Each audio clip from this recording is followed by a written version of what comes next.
Sorry, Zayn, Louis Tomlinson is Team Calvin Harris. That's right, after Zayn Malik and Calvin Harris got into a little Twitter feud, his former bandmate, Louis Tomlinson, chose Calvin's side. Yesterday, Calvin and Zayn got into an epic battle of words on Twitter. It all started when Zayn retweeted a post that was basically throwing shade at Taylor Swift, and Calvin is Taylor's boyfriend, so when he saw this, he decided to stick up for his lady and sent Zayn some tweets.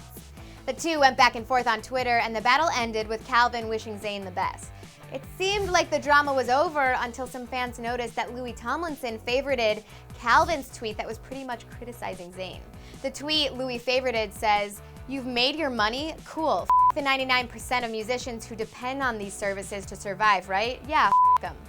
Yikes.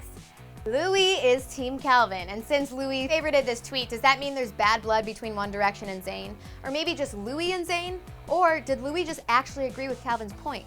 While we can't confirm anything, it does seem like Louis made a big statement by choosing to favorite Calvin's tweet. Do you guys think there's bad blood between Zayn and Louis? Let us know your thoughts in the comments below, and don't forget to subscribe. Plus, click right over here to learn 11 things you didn't know about Zayn Malik. Thanks for watching Clevver News. I'm Danielle Robay, and I'll see you next time. Who do you think is the best celeb couple? Click to the left to join the debate, and then click to the right to see the most WTF moments from the VMAs.